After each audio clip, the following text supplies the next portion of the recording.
Bank में job करना आज भी एक सेफ और प्रेस्टिजियस करियर ऑप्शन माना जाता है, पर क्वेश्चन ये आता है कि हम बैंक ज्वाइन कैसे करें, क्योंकि एक तरफ है गवर्नमेंट बैंक और दूसरी तरफ है प्राइवेट बैंक। दोनों के तरीके अलग अलग होते हैं, दोनों काम करने का तरीका अलग है और दोनों का एम्प्लॉयमेंट का तरीका भी अलग है। तो आज की वीडियो में मैं इन दोनों बैंक के बारे में आपको इन्फॉर्मेशन देने वाला हूँ। हेलो एवरीबडी, मेरा नाम है हिमांशु पालीवाल और आज की वीडियो में हम बात करेंगे कि कौन कौन सी बैंक है इसमें आप जा सकते हो, इसे जाओगे, कौन कौन से एग्जामिनेशन होते हैं और कौन कौन से तरीके होते हैं।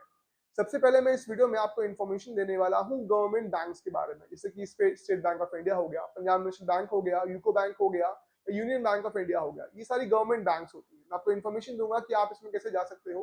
देखिए, अगर आपको गवर्नमेंट बैंक में जाना है तो मिनिमम एजुकेशन क्वालिफिकेशन जो है वो है ग्रेजुएशन। अगर आपने ग्रेजुएशन करी है किसी भी स्ट्रीम से, अगर आपने बीए किया है, बीएससी किया है, बीकॉम किया है, बीटेक किया है, बीबीए किया है, आप बैंक में जा सकते हो।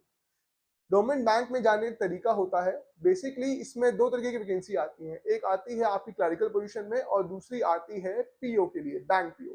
सबसे पहले आपको इन्फॉर्मेशन देता हूँ बैंक क्लर्क के लिए। देखिए, बैंक क्लर्क के अलग अलग एग्जामिनेशन होते हैं। इसमें होता है IBPS clerk, RRB clerk, SBI clerk या फिर RBI assistant, office assistant.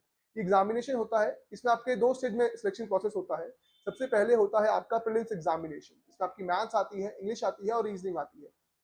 Second, अगर आप उसे क्वालिफाई करते हो तो नेक्स्ट होता है आपका मेंस एग्जामिनेशन, जिसमें आपकी मैथ्स आएगी, थोड़ा लेवल बढ़ जाता है, बेसिक से आप हाई लेवल पे आ जाते हो। उसमें मैथ्स आएगी, रीजनिंग आएगी, इंग्लिश आएगी, आपकी जीएस आएगी और कंप्यूटर आएगी।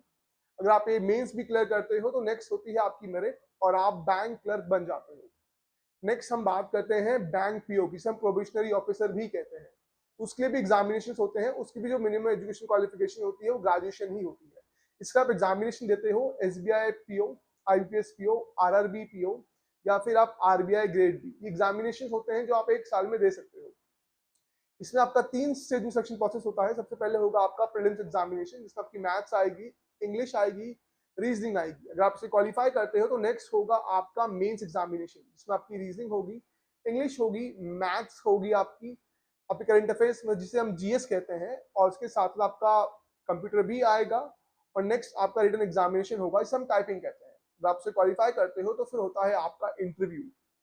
इंटरव्यू के बाद होता है आपकी मेरिट और मेरिट के बेसिस पे ही इसमें सिलेक्शन होता है। बैंक की अलग अपॉर्चुनिटी आती है जिसके आप फॉर्म फिल कर सकते हो। उसकी एज लिमिट भी होती है, पर मिनिमम एजुकेशन जो होती है वो ग्रेजुएशन ही होती है। नेक्स्ट हम बात करते हैं प्राइवेट बैंक्स की। प्राइवेट बैंक्स मतलब आपकी एचडीएफसी, इसके अलावा आपकी कोटक महिंद्रा हो गई, आईसीआईसीआई बैंक हो गई, ये सारी आपकी प्राइवेट बैंक्स में होती है।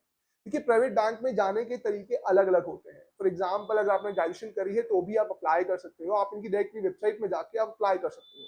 अगर वैकेंसी होंगी तो वो आपको जॉब दे देंगे। अदरवाइज एक बहुत ही अच्छा तरीका है बैंकिंग कोर्स, कि हर एक बैंक जो होती है वो कोर्स कराती है। फॉर एग्जाम्पल, आईसीआईसीआई का आपका कैंपस प्रोग्राम है, एचडीएफसी का आपका यंगेस्ट बैंक प्रोग्राम है, ऐसे ही एक्सिस बैंक का और कोटक महिंद्रा का भी अपना अपना प्रोग्राम होता है। ये प्रोग्राम जो होते हैं वो 1 साल तक के होते हैं, 6 महीने से लेकर 1 साल।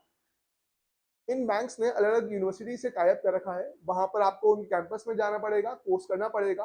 आप कोर्स के लिए अप्लाई कर सकते हो ऑनलाइन, जहां पर एक छोटा टेस्ट होगा, उसके बाद आपका कोर्स कराएंगे। कोर्स की फीस डिपेंड करती है कि आप कौन से बैंक के लिए अप्लाई करते हो। किसी की फीस 50,000 भी होती है, किसी की 1.5 लाख भी और किसी की 2.5 लाख भी होती है।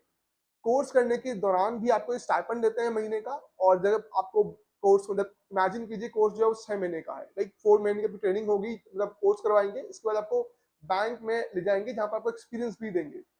उस समय आपकी सैलरी होगी वो डिपेंड करेगी आप कौन से बैंक में अप्लाई करते हो। फॉर एग्जाम्पल, अगर आपने एचडीएफसी में अप्लाई किया है तो उनका जो पैकेज होता है 4.5 लाख का होता है ईयरली पैकेज, मतलब आपको 30,000 प्लस सैलरी आपको मिल जाती है। तो ऐसा आप कोर्सेज कर सकते हो और इनके कोर्सेज से डायरेक्टली आप बैंक में जा सकते हो।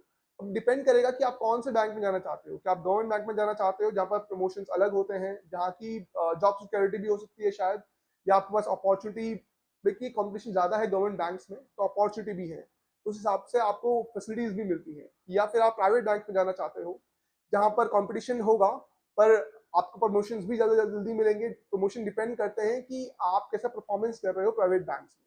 तो आप कमेंट कीजिएगा कि आप गवर्नमेंट बैंक में जाना चाहते हो कि प्राइवेट बैंक में जाना चाहते हो। अगर कोई भी और क्वेश्चन होता है तो आप कमेंट में कर सकते हो और मैं आपकी हेल्प करूंगा।